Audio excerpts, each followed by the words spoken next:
नमस्कार दोस्तों, मैं दीपक शर्मा अंग्रेज आपका स्वागत करता हूं द लीगल चैम्बर में।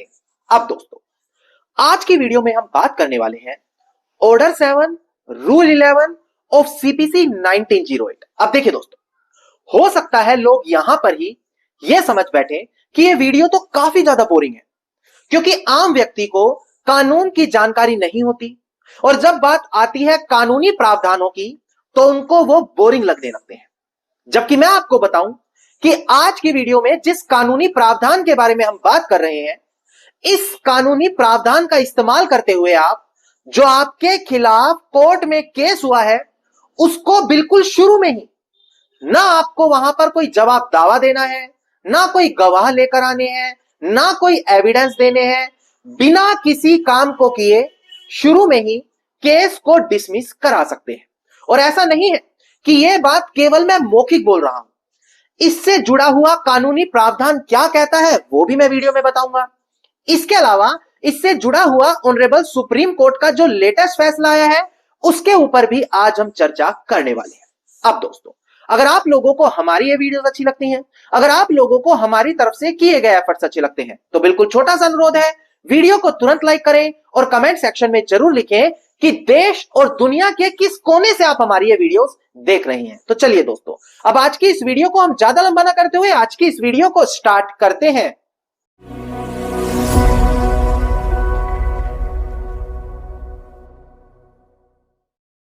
अब देखिएगा दोस्तों, सबसे पहले वीडियो की शुरुआत में आपको पता होना चाहिए कि किस कानूनी प्रावधान में आपको यह ताकत दी गई है कि अगर आपके खिलाफ कोई कोर्ट में केस डाला गया है तो आप उस केस को बिना लड़े शुरू में बहस करके खारिज यानी कि डिसमिस करा सकते हैं। देखिए, कोड ऑफ सिविल प्रोसीजर 1908 ये एक ऐसा कानून है जो सिविल केसेस में कैसे प्रक्रिया फॉलो की जाएगी, क्या प्रोसेस होगा, उसके बारे में आपको जानकारी देता है। अगर आप इस कानून के ऑर्डर नंबर 7 और रूल नंबर 11 को पढ़ेंगे तो यह कुछ ऐसी कंडीशंस बताता है जहां पर केस को शुरू में डिसमिस किया जा सकता है। जैसे कि आपको मैं बता भी दूं ताकि आपको पूरा कानून की जानकारी हो। देखिए, ऑर्डर 7 रूल 11 क्लोज ए कहता है कि जो आपके खिलाफ कोर्ट में केस डाला गया है, अगर उसमें कॉज ऑफ एक्शन ही नहीं है, कॉज ऑफ एक्शन का मतलब आपके खिलाफ कोर्ट केस करने के पीछे कोई वैलिड कारण ही नहीं है, बेवजह केस कर दिया, प्रॉपर कॉज ऑफ एक्शन बन ही नहीं रहा, तो ऐसे केस में उस केस को शुरू में डिसमिस कराया जा सकता है। इसके बाद बी क्लोज कहता है इसी कानून का कि जो वहां पर केस डाला गया है, अगर उसमें प्रॉपर वैल्यूएशन छिपाई गई है, जैसे कि प्रॉपर्टी की वैल्यू 10 करोड़ है, कोर्ट में 1 करोड़ बताई गई है, तो ये वैल्यूएशन कोर्ट से छिपाना हो गया, तो ऐसे केस को कोर्ट वार्निंग देने के बाद डिसमिस कर देता है। इसी का तीसरा क्लोज आता है कि जब प्रॉपर कोर्ट में स्टैंप ना दी गई हो। देखिए, कई बार क्या होता है, प्रॉपर्टी वैल्यू ज्यादा हो जाती है, डिक्लेरेशन, पार्टीशन, प्रोबेट, कुछ ऐसे केसेस होते हैं जहां पर भारी भरकम कोर्ट फीस देनी पड़ती है, और अगर वहां पर स्टैंप कम दी जाए, कोर्ट फीस कम दी जाए, तो इसी इस कानून का क्लोज सी कहता है कि उस केस को डिसमिस कर दिया जाएगा, उसकी सुनवाई नहीं होगी। अब इसी का क्लोज डी कहता है, अगर किसी कानून के तहत जो आपके खिलाफ केस डाला गया है वो बाढ़ है, मतलब उस केस को किया ही नहीं जा सकता। जैसे कि उदाहरण से समझा दूं, लिमिटेशन एक्ट 1963 वो हर केस को फाइल कराने की समय सीमा देता है। किसी से पैसा लेना है 3 साल की समय सीमा, किसी से प्रॉपर्टी की रजिस्ट्री करवानी है 3 साल की समय सीमा, संपत्ति से कब्जा खाली करवाना है 12 साल की समय सीमा, इस प्रकार से समय सीमा बताई गई है। और अगर आप समय सीमा निकल जाने के बाद कोर्ट में केस डालते हैं तो इसी कानून का क्लोज डी कहता है कि आप लिमिटेशन एक्ट कानून के तहत बाढ़ हो चुके हैं, मतलब अब आप कोर्ट में केस नहीं डाल सकते। कुछ और उदाहरण दे देता हूं। देखिए, जमीन कई तरीके की होती है, एग्रीकल्चर लैंड, आबादी की जमीनें, कमर्शियल लैंड। अब हर किसी के लिए स्पेशल कोर्ट्स बनाए हैं, जैसे कमर्शियल प्रॉपर्टीज के लिए कमर्शियल कोर्ट्स हो गए, एग्रीकल्चर लैंड के लिए रिवेन्यू कोर्ट्स हो गए, या आबादी की जमीनों के लिए सिविल कोर्ट हो गए।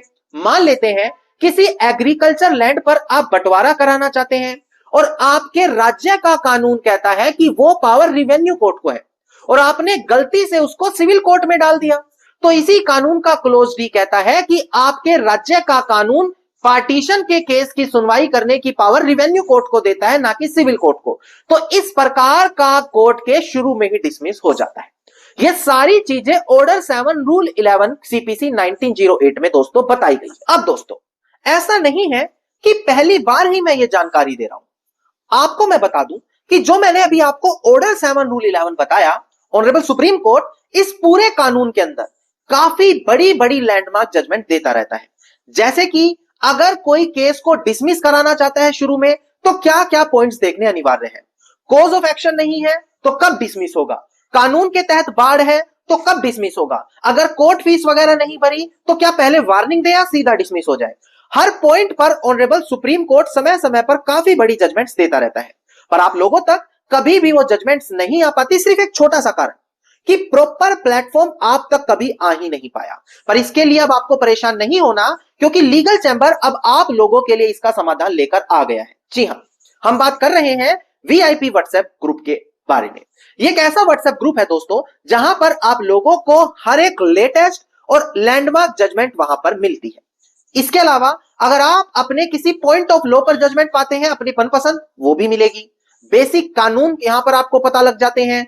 आप जो ये वीडियोस देखते हैं इसमें बताई गई जजमेंट्स आपको मिल रही हैं, इसीलिए इस ग्रुप की इतनी वैल्यू है। अब चाहे आप एक एडवोकेट हुए, एक कॉमन इंसान है, एक लॉ स्टूडेंट है, या वो व्यक्ति है जिनका कोर्ट में केस चल रहा है, इन सभी के लिए लेटेस्ट जजमेंट की काफी वैल्यू होती है। इसीलिए ये ग्रुप इतना वैल्यूएबल है कि मात्र कुछ दिनों में 420 से अधिक सदस्य इस ग्रुप में जुड़ चुके हैं और जल्द ही 450 लोग हो इसमें जाएंगे।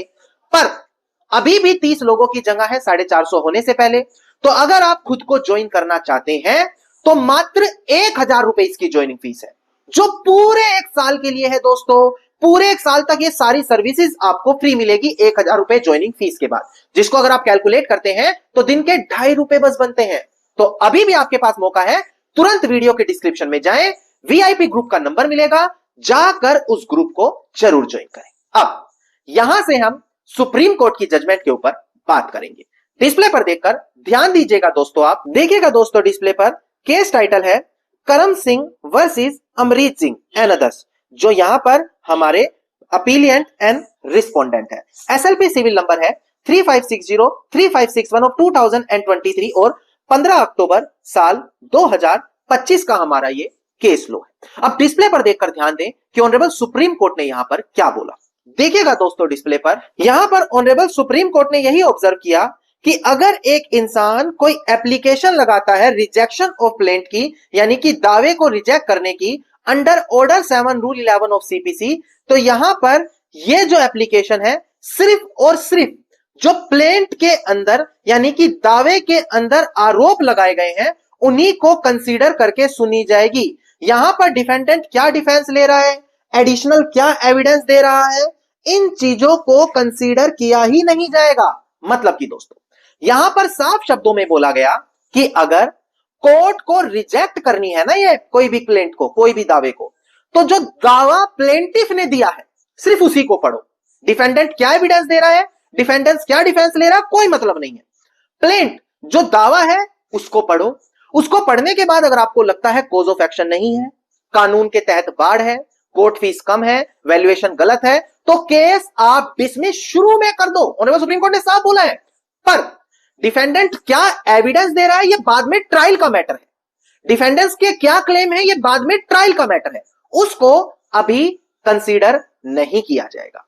साफ शब्दों में यहां पर ऑनरेबल सुप्रीम कोर्ट ने बताया है उन लोगों के लिए जो केस को शुरू में डिसमिस कराना चाहते हैं।